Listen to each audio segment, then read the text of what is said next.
ചൂട് സമയത്ത് ഈ കറുപ്പിട്ട് ഇപ്പം വൈകുന്നേരം 4 മണിയായി. പക്ഷെ എങ്ങനെയുണ്ട്? ഇന്ന് രാവിലെ ഒരു ഹെൽത്തി ബ്രേക്ക്ഫാസ്റ്റാണ്. തലേദിവസം തന്നെ റാഗിയും പയറും കൂടെ കുതിരായിട്ടിട്ടുണ്ടായിരുന്നു. അതിനെ രാവിലെ മിക്സിയിലൊന്ന് അരച്ചെടുത്ത് ദോശമാവിൻ്റെ പരുവത്തിൽ റെഡിയാക്കി വെച്ചു. മുകളിലേക്ക് കുറച്ച് നല്ലെണ്ണയോ നെയ്യോ ഒക്കെ ഇട്ട് കൊടുക്കുക കേട്ടോ. ഇങ്ങനെ ദോശ റെഡിയായി.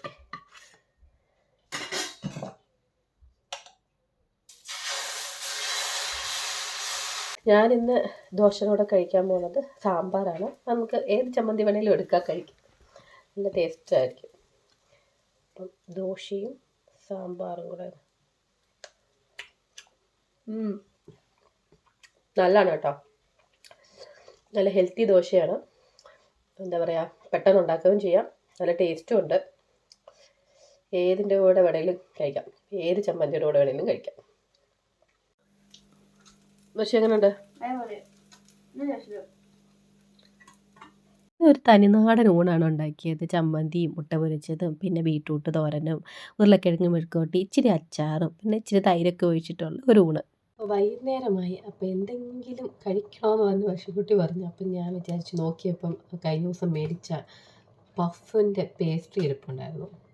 അപ്പം ഞാൻ വിചാരിച്ചു അത് വെച്ചിട്ട് മുട്ട പപ്സ് ഉണ്ടാക്കാം. നമ്മുടെ നാട്ടിലെ മുട്ട പപ്സ് അങ്ങനെ ഇവിടെ കിട്ടൂല, ചിക്കൻ പപ്സ് കിട്ടൂല. ഇവിടെ എന്ന് പറഞ്ഞാൽ ചിക്കൻ ബേക്ക് അങ്ങനെയാണ് കിട്ടുന്നത്. അപ്പോൾ അത് നമ്മുടെ ഫില്ലിംഗ് അല്ല. അപ്പം നമ്മുടെ ഒരു മസാലയും ടേസ്റ്റും ഒക്കെ ഉള്ള ഒരു മുട്ട പപ്സ് ഉണ്ടാക്കാൻ പോകും. ഞാൻ അതുകൊണ്ട് ഉള്ളിയൊക്കെ ഇവിടെ അരിഞ്ഞുകൊണ്ടിരിക്കുകയാണ്.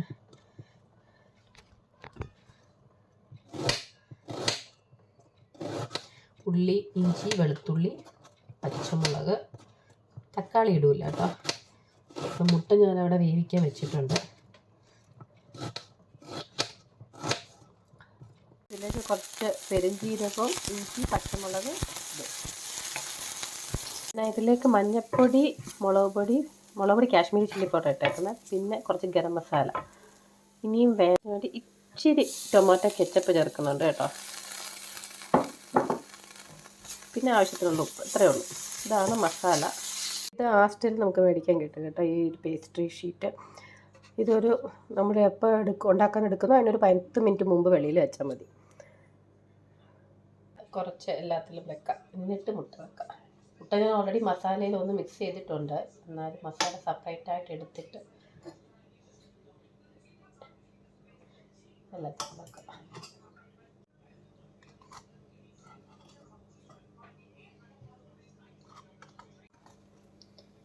എന്നിട്ട് ഇതിനെ ഞാൻ ഈ കോണോട് കോണിങ്ങനെ വെക്കണം, കാണാൻ പറ്റും.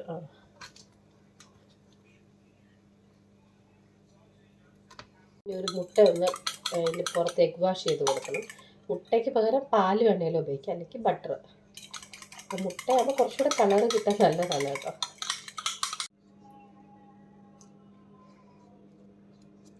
ഇതിൻ്റെ പുറത്ത് നന്നായിട്ടങ്ങ് തേച്ച് കൊടുക്കാം.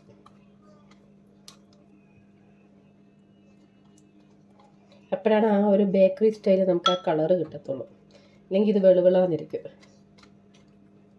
ഓവനിലിട്ട് വെക്കാൻ പോവാണ്. ഇത് ഞാൻ ഫാൻ മോഡിൽ ഒരു 10 to 15 മിനിറ്റ്സാണ്. അത് തന്നെ ആ ഒരു പേസ്ട്രി ഷീറ്റിൽ തന്നെ അവർ എഴുതിയിട്ടുണ്ട് എത്ര ടൈം വെക്കണം എന്നുള്ളത്. നമ്മൾ സാധാരണ ഇപ്പോൾ എല്ലാം സ്റ്റൗ ടോപ്പിലും ഒക്കെ ചെയ്യാറുണ്ടല്ലോ, ഇപ്പം ഞാൻ എന്തായാലും ഓവനിൽ വെച്ചിട്ടാണ് ചെയ്യണം. ഇപ്പം നമ്മുടെ പപ്സ് റെഡി ആയിട്ടുണ്ട്.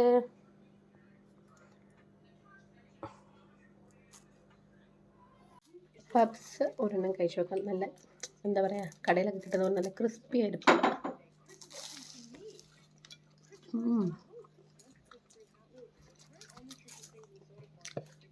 കൂടെ ചൂട് ചായ.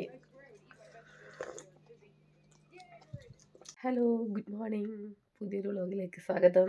രാവിലെ എണീറ്റതുകൊണ്ട് തൊണ്ട ഒന്ന് അടഞ്ഞിരിപ്പുണ്ട്, അല്ലെങ്കിൽ ഇപ്പോൾ കുറച്ച് ദിവസമായിട്ട് തൊണ്ട ഇങ്ങനെ അടഞ്ഞുകൊണ്ട് തന്നെയാണ് ഇരിക്കുന്നത്. പിന്നെ വെളിയിൽ നോക്കിയിട്ട് നല്ല വെയിൽ കാണുന്നുണ്ട്, നോക്കട്ടെ.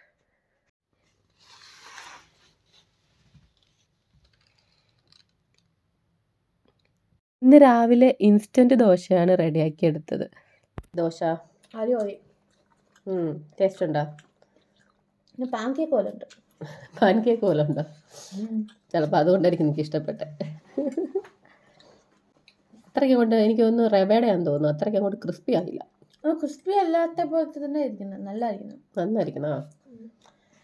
Okay, success. ഞാൻ ഉപ്പുമാവ് ഉണ്ടാക്കാന്ന് വിചാരിച്ചായിരുന്നു, റവ ഉപ്പുമാവ്. എനിക്കറിയാം ഇഷ്ടമല്ലെന്ന്, അതുകൊണ്ടാണ് ഞാൻ പിന്നെ പ്ലാൻ മാറ്റിയത്. നല്ല അടിപൊളി വെയില.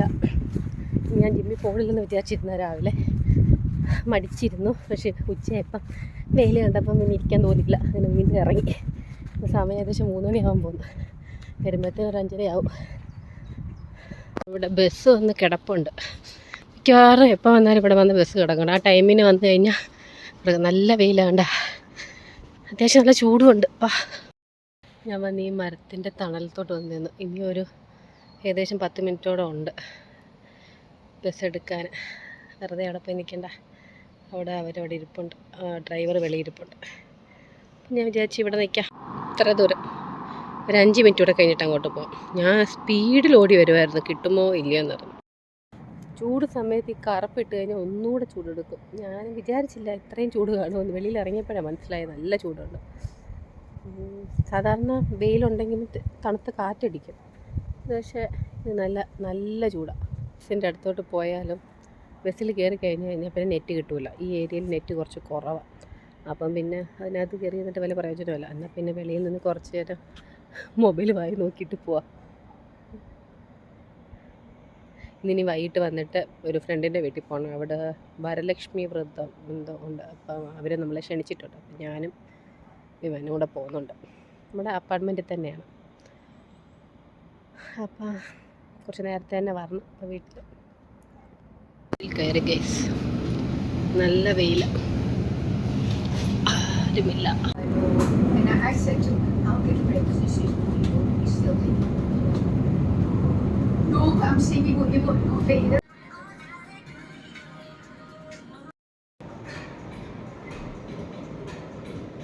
ഇപ്പം വെതർ ചെക്ക് ചെയ്തപ്പോൾ 27 ഡിഗ്രി.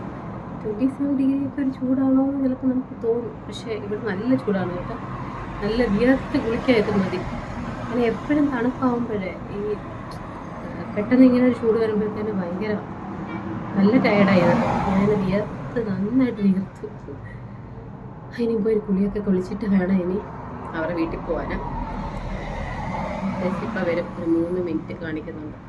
ഇത്രയും ചൂടത്തൊക്കെ താമസിച്ചിട്ടുള്ള നമുക്കേ ഈ ചൂട് പറ്റുന്നില്ലെങ്കിൽ ഇവിടെ ഉള്ളവരുടെ കാര്യം ഒന്ന് ആലോചിച്ച് നോക്കുക. ഭയങ്കര കഷ്ടമാണ്. കാരണം അവർ ജനിച്ച് വളർന്നത് മൊത്തം ഇവിടെ ആണല്ലോ. ചൂട് കുറച്ച് പാടാണ് മിക്കവാറും. അതുകൊണ്ടാണ് അവർ മിനിമം ഡ്രസ്സൊക്കെ ഇട്ടിട്ട് നടക്കാൻ കാരണമേ അത്. ബസ് വരുന്നുണ്ട്, ബസ് വരുന്നുണ്ട്.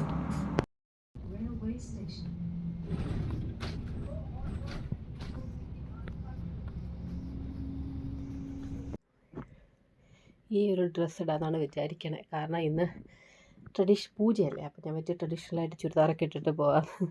കുറേ നാളായി ചുരിദാറൊക്കെ ഇട്ടിട്ട്. കുളിയൊക്കെ കഴിഞ്ഞ് വന്നു. ഇനിയിപ്പം കമ്മലൊക്കെ ഇട്ട് ഒന്ന് സെറ്റാവണം. ഈ ഒരു കമ്മലാണ് എനിക്ക് കിട്ടിയത്. ഇതേ ഉള്ളായിരുന്നു ഇതിന് മാച്ചിങ് ആയിട്ടുള്ളത്. ഇനിയിപ്പം മുടിയൊക്കെ ഒന്ന് ഉണക്കി, മുടി കെട്ടുന്ന ഒരു വലിയ ടാസ്ക്കാണ്. എങ്ങനെ കിട്ടിയാലും അവസാനം ഒരേ രീതിയിൽ തന്നെ ആയിരിക്കും വരുന്നത്. പക്ഷേ എന്നാലും നമ്മളിങ്ങനെ പല പല സ്റ്റൈലുകളൊക്കെ നോക്കും. അവസാനം ഞാൻ ഈ ഒരു സ്റ്റൈലിൽ തന്നെ ആയിരിക്കും കെട്ടുന്നത്. അതെനിക്കും അറിയാം. പക്ഷേ എന്നാലും ഞാനിങ്ങനെ ചുമ്മാ ട്രൈ ചെയ്തൊക്കെ നോക്കും കേട്ടോ. അങ്ങനെ സിന്ദൂരമൊക്കെ തൊട്ട് കുറേ ദിവസമായി ഈ ചുരിദാറൊക്കെ ഇട്ടിട്ട്. അപ്പം അതൊരു പ്രത്യേക ഫീലായിരുന്നു കേട്ടോ. എന്തൊക്കെ പറഞ്ഞാലും നമ്മുടെ നാടൻ ഡ്രസ്സൊക്കെ ഇടുമ്പോൾ ഒരു പ്രത്യേക ഭംഗിയാണല്ലേ. അങ്ങനെ ഞാനും വിവാൻകുട്ടിയും കൂടെയാണ് പോകുന്നത്. അങ്ങനെ അവൻ്റെ മുടിയൊക്കെ ഒന്ന് സെറ്റാക്കി കൊടുത്തു. അങ്ങനെ നമ്മളിനിയിപ്പം തൊട്ടടുത്ത് തന്നെയാണ് പോകുന്നത് കേട്ടോ. അപ്പുറത്തെ ഫ്ലാറ്റിൽ തന്നെയാണ്. ഒരുക്കമൊക്കെ കാണാത്തത് ഞാൻ എവിടെയാണ് ദൂരെയാണ് പോകുന്നതെന്ന്. എന്നാലും നമ്മളൊന്ന് വൃത്തിക്ക് പോകണ്ടേ. കിട്ടുന്ന അവസരങ്ങളൊക്കെ നമ്മൾ മാക്സിമം ഉപയോഗിക്കണമല്ലോ. താഴെ ഇറങ്ങി വന്നപ്പോൾ പൂജയ്ക്ക് പോകുന്നൊരു ഫീലൊന്നും തോന്നിയില്ല. കാരണം അത്രയ്ക്ക് വെട്ടമാണ്. ഇപ്പോൾ 7 മണി സമയമാണ്. പക്ഷേ ചൂട് നന്നായിട്ടുണ്ടായിരുന്നു. നമ്മുടെയൊക്കെ നാട്ടിലിങ്ങനെ ഒരു വൈകിട്ട് ഒരു 6 മണിയൊക്കെ ആകുമ്പോഴത്തേന് ഇങ്ങനെ സന്ധ്യയൊക്കെ ആയിട്ട് ആ ഒരു ഫീൽ ഒരു പ്രത്യേക രസമാണല്ലോ. ഈ അപ്പാർട്ട്മെൻറ്റിൽ ഞങ്ങളിവിടെ താമസിക്കാൻ വരുന്നതിന് മുമ്പ് ഒരു റെൻറ്റിനൊരു വീട് നോക്കിയായിരുന്നു. പക്ഷെ അത് കിട്ടിയില്ലായിരുന്നു. പിന്നെയാണ് ഇങ്ങോട്ട് മാറിയത്. പൂജയ്ക്ക് പോയ വീട്ടിൽ ഞാൻ അധികം വീഡിയോ ഒന്നും എടുത്തിട്ടുണ്ടായിരുന്നില്ല. അങ്ങനെ ഇവിടുന്ന് പൂജയൊക്കെ കഴിഞ്ഞ് ഫുഡൊക്കെ കഴിച്ചിട്ടാണ് തിരിച്ച് വീട്ടിലേക്ക് പോയത്. നല്ല വീഡിയോ അപ്പാ നല്ല ചൂടെടുക്കുന്നു. വെളിയിൽ നിന്ന് പറഞ്ഞില്ല, അകത്തോട്ട് കയറി വന്നപ്പോഴത്തേക്ക് 27 ഡിഗ്രി ഉള്ളൂ, പക്ഷേ ഒരു 45 ഡിഗ്രിയുടെ ചൂടുണ്ട്. ഇവൻ വീട്ടിൽ വന്ന് ഡ്രസ്സൊക്കെ മാറിയിട്ട് ഫ്രണ്ട്സിൻ്റെ കൂടെ കളിക്കാൻ പോവാണ്.